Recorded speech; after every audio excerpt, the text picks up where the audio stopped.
G'day everybody, it's Joe Sweeney here from Story Review Games, and today we're going to delve a little bit deeper into overland mapping with Campaign Cartographer. What we're going to do today is learn how to create a beautiful, really stunning black and white fantasy map for your campaign adventures. And then we're going to put a hex grid over this, and we're going to make it look, sort of reminiscent of those just simply stunning maps that you would find in the old Judges Guild work. So there's quite a bit of work to do.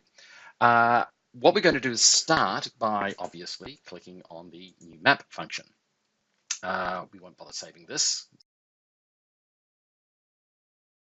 It's already been saved. We're going to select Overland Maps, and we're going to select Decide Settings by Self, and then click Next. Now here I've got a lot of different maps styles loaded in. The one that I want to use is this annual black and white fantasy mapping. Now, this is a style that is available in the 2017 January, what Profantasy calls their annual. Basically, the annual, every month you get some amazing mapping tools that get added into Campaign Cartographer. It's about 30, 40 bucks a year. Incredibly worth it, great value. You can do a lot of what I'm doing here without getting an annual, but this one absolutely is the bee's knees. So I do encourage you to get it. As you can see, they also had heaps and heaps of other mapping tools at your disposal. So let's go next. I'm going to make this map relatively small. So I'm going to make it a 500 by 400 mile. In fact, I might even make it a bit less. Yeah, 500 by 400. That'll do. The map title, I'm just going to leave that for the moment, but I will leave the copyright notice there as Story Weaver Games. Next. It's asking you for the map background. You just want to leave that as it stands. You can switch on the grid overlay at this point. I'm not going to. And the reason for that is I want a hex map. I want to put hexagrams on this, the wonderful hex grid on this later. So let's leave that off. You can, with Campaign Cartographer, you can enable multiple levels in a map. So if I wanted a city map with dungeons underneath it or whatever, you could turn this on. Again, you don't need that. You just push finish. Okay, now we need to give it a name, and it's really important. I know I always talk about this, but please, please, please, always put your maps into a logical folder sequence. So I'm going to go to my Storyweaver mapping folder.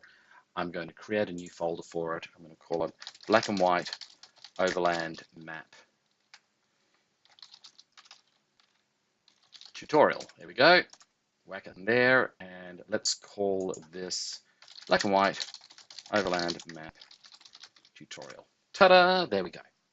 So now we've got our basic map area that we can start working on. What's the first thing you do when creating any overland map, whether this be in Photoshop, whether in Campaign Cartographer, or anything?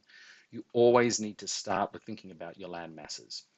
Now, there's a couple of ways that you can drop land masses onto a map with Campaign Cartographer. In the CC3, you pretty much always had to do it through this button here, the default land masses. So if we were to click that, just repeat that. If you were to left click on it, you would get the standard. If you were to right click on it, it brings up this list of options. However, the good folks over at Profantasy have added a new feature, which is you can go straight to the symbols catalog, in this case, the mountains, and they've actually now put in the land structures inside here. So you can actually now access your land and your sculpting tools directly from within the catalog, where it's most likely you're going to be adding additional things on.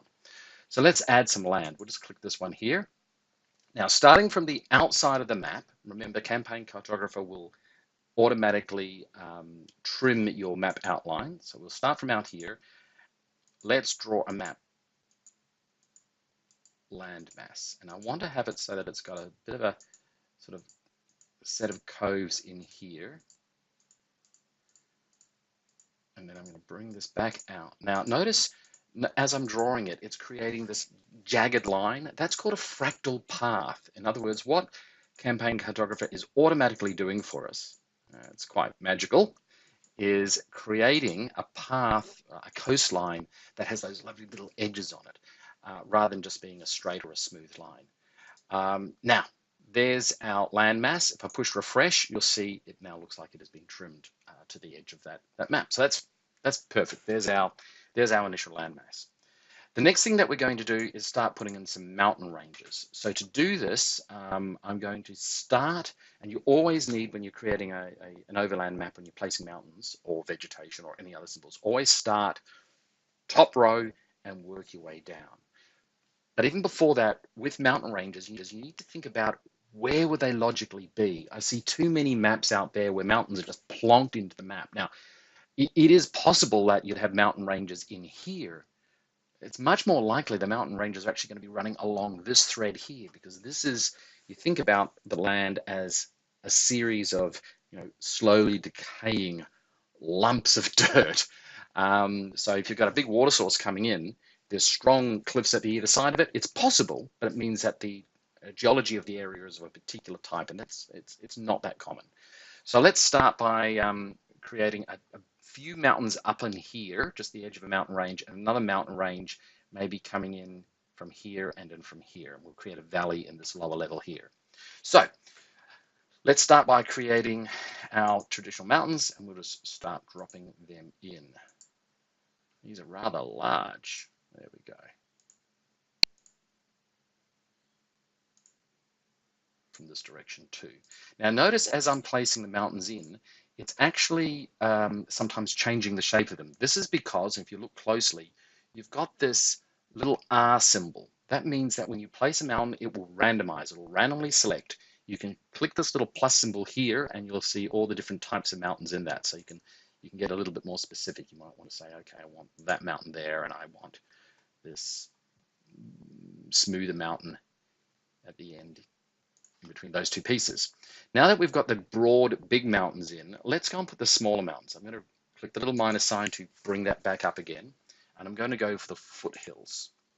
And the foothills are a nice way of adding just that little bit of extra smoothing. Again, you can see that they're creating a random pattern around there. I might just drop some foothills there. Likewise, we'll put foothills to end off this set.